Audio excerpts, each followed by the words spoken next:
ఒక వ్యర్థుడు అబ్రాము శారాల మధ్యలోనికి ప్రవేశించారు హాగరు రూపంలో.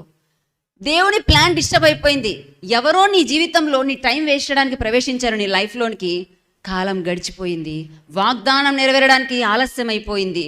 అలాంటి వ్యర్థుడు ఎవరైనా ఉన్నారేమో అని దేవుడు ఈరోజు తెలియజేస్తున్నాడు. అలాంటి వ్యర్థులు ఉంటే ఈరోజు దేవుడు అంటున్నాడు, ఇక నుంచి వ్యర్థుడు నీ మధ్య ఇక సంచరింపడు. ఆమేన్, హల్లెలూయా.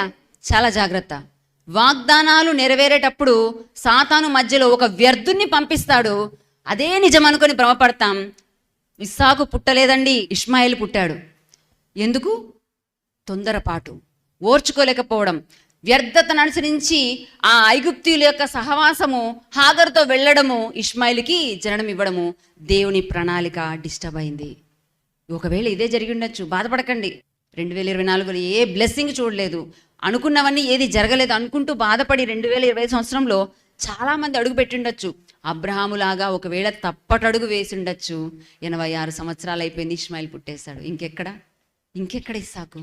అప్పుడు దేవుడు అంటాడు, మాట్లాడలేదండి తెలుసా? అదే 17వ అధ్యాయము, ఆదికాండం 15వ అధ్యాయము 1వ వచనంలో ఫస్ట్ లైన్ చూసినట్లయితే, అబ్రాము 99 ఏండ్ల వాడైనప్పుడు, చాలు నాన్న, యెహోవా అతనికి ప్రత్యక్షమవుతాడు.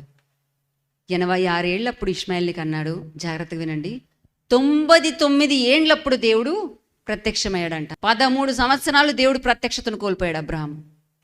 13 సంవత్సరాలు దేవుడు మాట్లాడలేదండి. ఎక్కడుంది? 16వ అధ్యాయం 16వ వచనం లాస్ట్, 17వ అధ్యాయము 1వ వచనంలో 99 సంవత్సరాలప్పుడు ప్రత్యక్షమయ్యాడు దేవాదేవుడు.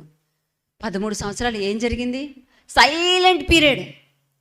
ఒక్క తప్పటడుగు వేసినప్పుడు దేవుడు అలా చూస్తూ ఉంటాడు, కానీ ఆయన వెయిట్ చేస్తాడు మనం వచ్చేదాకా.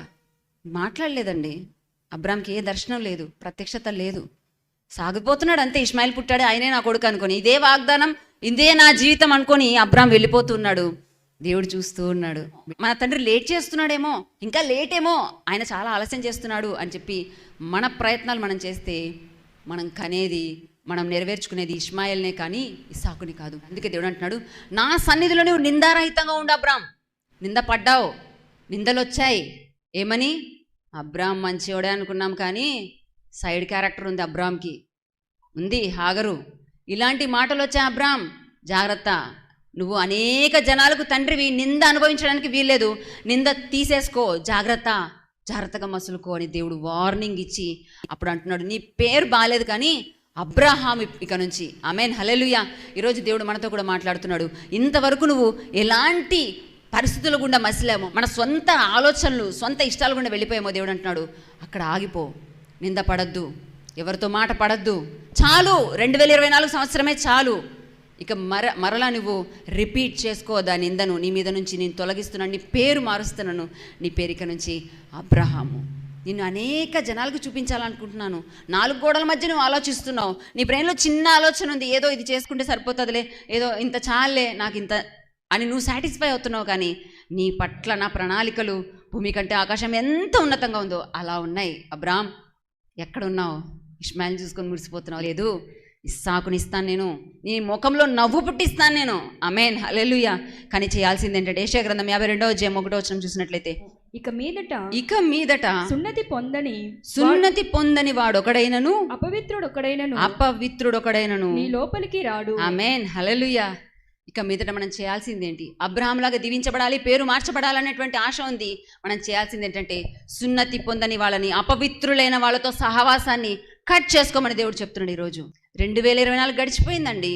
ఎలా గడిచిపోయిందో అయిపోయింది దాన్ని మళ్ళీ తిరిగి తెచ్చుకోలేం. ఇక నుంచి అపవిత్రులతో, వ్యర్థులతో, సున్నతి లేనటువంటి దేవునికి అవిధేయులైనటువంటి ఆ సహవాసం అబ్రాహాంను కట్ చేసుకున్నట్లయితే నిన్ను నేను దీవిస్తాను అని చెప్పి దేవాదేవుడు ఈరోజు మనతో వాగ్దానం చేస్తున్నాడు. ఎప్పుడైతే దేవునికి లోబడ్డాడో అప్పుడు కుమారుణ్ణి పొందుకోగలిగాడు అబ్రహాము.